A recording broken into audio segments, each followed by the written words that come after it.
Johnny Carson was in the middle of his opening monologue when he saw a face in the audience that made him stop mid-sentence. Row 7, seat 12. A man in clothes that were too big for him, hair unkempt, face weathered by years on the streets. But Johnny knew that face. He'd known it for 30 years. The audience thought Johnny had forgotten his joke. Ed McMahon was looking concerned. But Johnny was staring at Tommy Reynolds, his best friend from the Navy, the man who'd saved his life in 1945, the man who'd been his best man at his wedding. The man Johnny hadn't seen in 20 years, the man who was now homeless, and what Johnny did when the cameras stopped rolling would change both their lives forever. It was April 18th, 1985, at NBC Studio One in Burbank, California. The Tonight Show was taping as usual, audience packed in, Johnny delivering his monologue with that perfect timing everyone loved. He was making a joke about Reagan's latest press conference when his eyes swept across the audience in that casual way performers do, making everyone feel included. That's when he saw Tommy. For a moment, Johnny's brain couldn't process what his eyes were seeing. The joke died in his throat. His smile faltered. He just stood there, staring at row 7. The audience started to shift uncomfortably. This wasn't like Johnny Carson. He never missed a beat. He never lost his place. Ed McMahon leaned forward slightly, ready to jump in if needed. "Tommy?" Johnny said quietly, almost to himself, then louder. "Tommy Reynolds?" A man in the 7th row started to sink lower in his seat, as if trying to disappear. But it was too late. Johnny had already started walking toward him, microphone still in hand, completely abandoning the monologue. "Tommy, is that you?" Johnny asked, his voice different now. Not the smooth TV host voice, something raw and real. The man stood slowly. He was thin, maybe 60 pounds lighter than he should have been. His jacket was worn, his shoes held together with duct tape. His face was tanned from too much sun, lined with years of hard living. But his eyes, when he looked at Johnny, his eyes were unmistakable. "Yeah, Johnny," Tommy said, his voice rough. "It's me." The studio was dead silent. 300 people holding their breath, not understanding what they were witnessing, but knowing it was important. Johnny reached Tommy's row and just stood there for a moment, looking at his old friend. Then he did something unprecedented. He turned to the director. "Cut the cameras. Clear the studio. Everybody out. Now." The director hesitated. They were in the middle of taping. There were schedules, union rules, a whole show to record.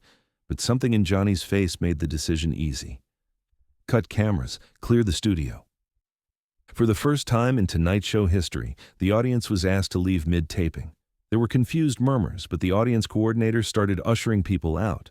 The crew began shutting down equipment. Within 10 minutes, the studio was empty, except for Johnny, Tommy, Ed McMahon, and a few key staff members who Johnny trusted implicitly. Johnny sat down in the audience seat next to Tommy, not on stage, not in control. Just two men sitting side by side in a TV studio. "What happened to you?"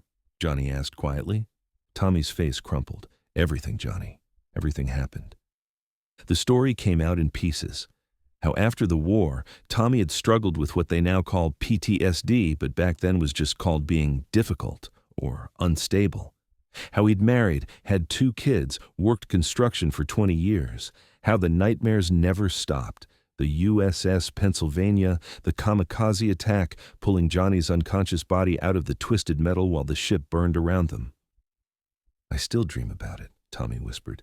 "Every night. The fire, the screaming, the smell." Johnny nodded. He understood. He had his own nightmares from that day. Tommy continued. His marriage fell apart in 1965. His wife took the kids to Oregon. He started drinking to quiet the dreams, lost his job, lost his apartment, lost contact with everyone, including Johnny. He was too ashamed to reach out, too proud to admit he'd failed. "I've been on the streets for 3 years," Tommy said, "living under the 405 freeway. My sister Sarah, she found me last week, begged me to come tonight, bought the ticket with money she didn't have. I told her it was stupid, that you wouldn't even notice me, that you'd probably forgotten all about me." "Forgotten?" Johnny's voice broke. "Tommy, you saved my life. I've thought about you every single year on April 7th. That's the day you pulled me out. I tried to find you in '68, hired a private investigator. He said you'd disappeared. I thought maybe you didn't want to be found." "I didn't," Tommy admitted. "I was ashamed. Look at me, Johnny. You're on TV every night. You're successful, famous, and I'm—" He gestured at his worn clothes. "I'm this." Johnny put his hand on Tommy's shoulder. "You're Tommy Reynolds, the bravest man I ever knew, the man who risked his life to save mine. That doesn't change because you've had hard times." Ed McMahon, who'd been standing quietly nearby, spoke up. "Tommy, Johnny talks about you. I've heard the story 100 times. The Navy, the kamikaze, how you went back into the fire 3 times to pull guys out." Tommy wiped his eyes. "That was a long time ago." "Character doesn't expire," Johnny said firmly. "Listen to me. You're not sleeping under a freeway anymore. That's over. Tonight. Right now. It's over." "Johnny, I can't ask you." "You're not asking. I'm telling you, we're going to get you help. Real help. Medical care, therapy for the PTSD, a place to live. Whatever you need." Tommy shook his head. "I've tried programs before. I always end up back on the streets." "Because you were trying alone," Johnny said. "This time you're not alone. This time you've got me, and Ed, and everyone who works here. We're not letting you fail." Johnny turned to his producer. "Get me Dr. Frank Morrison on the phone. Tell him it's urgent. Tell him I need a bed at his veterans program tonight. Not tomorrow. Tonight." The producer nodded and rushed off. "Johnny, I don't deserve this," Tommy protested. "Deserve?" Johnny's voice got sharp. "You dove into burning wreckage to pull me out. You spent 3 hours doing CPR on Jimmy Chen until the medics arrived. You saved 14 men that day, Tommy. 14. And you think you don't deserve help? That was my job. Your job was to abandon ship. Everyone else did. You went back. That's not a job. That's heroism." Tommy was crying openly now. "I'm so tired, Johnny. I'm so tired of fighting." "Then stop fighting," Johnny said gently. "Let us help you. Let me repay the debt I've owed you for 40 years. Dr. Frank Morrison called back within 10 minutes. He ran a specialized program for veterans with PTSD, addiction issues, and homelessness. "I have a bed," Dr. Morrison said. "Bring him tonight. We'll do a full medical evaluation and start treatment immediately." Johnny looked at Tommy. "You'll go?" Tommy nodded, too overwhelmed to speak. "Good. Ed, call my driver. Tell him to get the car ready. I'm taking Tommy myself." Ed made the call while Johnny sat with his old friend. They talked about the war, about the good times they'd had on shore leave in San Francisco, about the letters they'd exchanged for 20 years before contact was lost. "Why'd you stop writing?" Johnny asked. "I was embarrassed," Tommy admitted. "Your letters were about your success, the shows, the fame. My letters were about construction jobs and crying myself to sleep. I felt like I was dragging you down." "You never dragged me down," Johnny said. "Tommy, you were my hero. You still are. Success doesn't mean anything if I can't help the people who helped me get here." Johnny's driver arrived. Before they left, Johnny did something else unprecedented. He called his personal lawyer. "I want you to set up a trust fund. $50,000. Thomas Reynolds is the beneficiary. He can access it for housing, medical care, education, whatever he needs. But it's structured so he can't blow it all at once. Monthly distributions, supervised by Dr. Morrison's program." Tommy tried to protest, but Johnny stopped him. "You gave me my life back in 1945. The least I can do is give you a chance at yours in 1985. They drove to Dr. Morrison's facility in Pasadena. It was a beautiful place, not institutional or depressing. A converted mansion with gardens and therapy rooms and individual bedrooms. Tommy kept touching the car's leather seats like he couldn't believe they were real. At the facility, Dr. Morrison greeted them personally. He was a veteran himself, Vietnam era, and he understood what men like Tommy had been through. "Mr. Reynolds, we're going to take care of you. Medical evaluation tonight. Start therapy tomorrow. We'll address the PTSD, the addiction, all of it. This is a 6-month program minimum. Are you ready to commit?" Tommy looked at Johnny. "What if I fail?" "Then we try again," Johnny said simply. "As many times as it takes." Tommy turned to Dr. Morrison. "Okay, I'm ready." Johnny stayed while they got Tommy checked in, made sure he had everything he needed. Before he left, Tommy grabbed his hand. "Johnny, why are you doing this? Really?" Johnny's answer was immediate and honest. Because 40 years ago you didn't leave me behind. Brothers don't leave brothers behind, and you're my brother, Tommy. You always have been." The drive back to the studio was quiet. Johnny sat in the back of his car and cried. Not sad tears, relief tears, gratitude tears. For 20 years he'd wondered what happened to Tommy Reynolds. For 3 of those years, Tommy had been living on the streets, probably within 10 miles of the studio. The thought of how close they'd been, yet how lost Tommy had been, was almost too much to bear. The next day, Johnny called Tommy's sister Sarah. She'd been the one who bought the ticket, who got Tommy to the studio. "I can't ever thank you enough," Johnny told her. "If you hadn't done that, I might never have known." Sarah cried on the phone. "I was so scared he'd cause a scene, that security would throw him out, that you wouldn't remember him." "I could never forget him," Johnny said. "Never."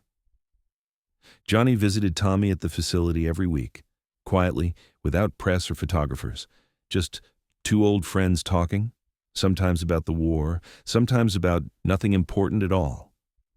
The visits weren't charity. They were genuine friendship, picked up after 20 years like no time had passed. Tommy's recovery was hard. The first 2 weeks, he almost left 3 times. The detox was brutal. The therapy brought up memories he'd spent decades trying to bury.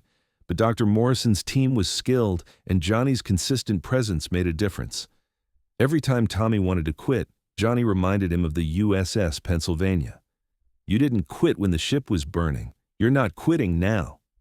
After 3 months, Tommy was a different man. Healthy weight, clear eyes. The nightmares hadn't stopped, but he had tools to manage them now. Therapy, medication, support groups with other veterans who understood.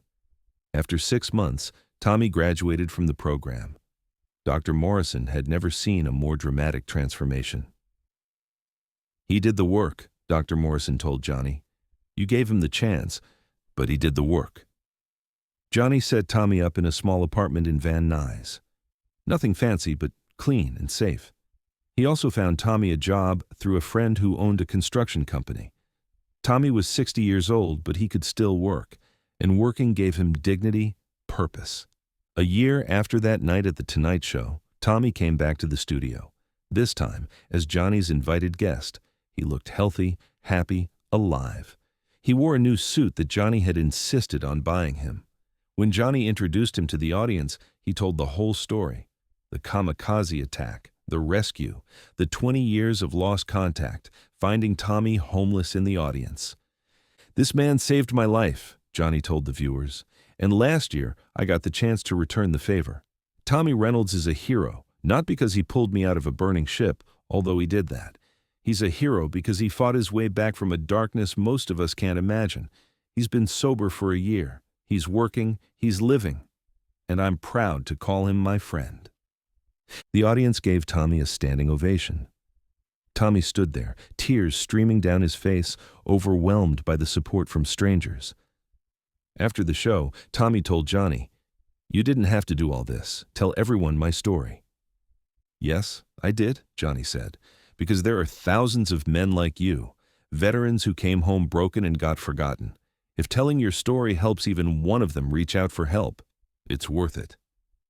The response was immediate and overwhelming. Veterans organizations contacted NBC. The VA received thousands of calls from veterans or their families seeking help. Tommy's story became a catalyst for change, for awareness, for support. Tommy Reynolds lived another 15 years. He stayed sober. He reconnected with his kids who'd thought he was dead. He became a volunteer at Dr. Morrison's facility, helping other veterans navigate their own recovery. He and Johnny remained close until Johnny's retirement in 1992.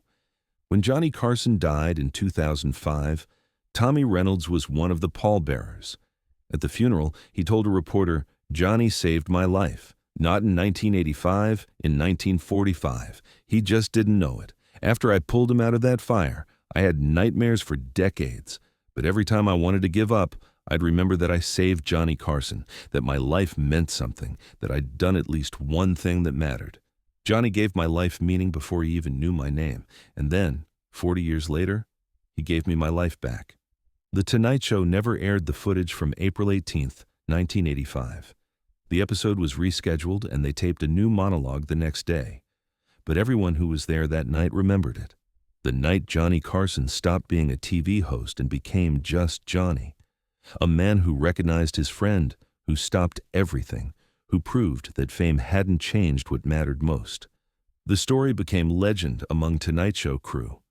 Whenever a new employee started, someone would eventually tell them about the night Johnny cleared the studio, about Tommy Reynolds, about the reminder that success isn't measured in ratings or money, but in whether you remember the people who helped you along the way. Johnny Carson never spoke publicly about what he did for Tommy, except for that one episode where he invited him as a guest. He considered it private, personal, but Tommy spoke about it often. He gave talks at VA hospitals. He shared his story at AA meetings. He became an advocate for homeless veterans. "I was invisible for 3 years," Tommy would say. "Living on the streets, people looking through me like I wasn't there. But Johnny saw me. In a studio with 300 people, in the middle of a monologue, he saw me. That's the moment my life changed. Not because he gave me money or a place to live, though he did those things. My life changed because someone saw me. Someone remembered my name. Someone reminded me that I mattered." The lesson of Tommy Reynolds and Johnny Carson isn't about celebrity charity or dramatic rescues. It's simpler and more profound than that. It's about not forgetting where you came from, about honoring the people who shaped your life, about stopping even in the middle of success to recognize someone who needs recognition. Johnny Carson recognized Tommy Reynolds in row 7, seat 12, but more importantly, he recognized what Tommy represented, a debt that could never fully be repaid, a friendship that transcended decades and circumstance, a promise made 40 years earlier on a burning ship. Brothers don't leave brothers behind. Johnny kept that promise, and Tommy Reynolds got to live his last 15 years with dignity, purpose, and the knowledge that he hadn't been forgotten, that the life he saved in 1945 had, in turn, saved his in 1985. Sometimes heroism isn't about running into fires. Sometimes it's about recognizing a face in the audience. Sometimes it's about stopping everything, clearing the studio, and remembering that friendship is more important than television. Sometimes it's about giving someone a second chance when they've run out of chances. Johnny Carson gave Tommy Reynolds that chance, and Tommy took it, and both men were better for it.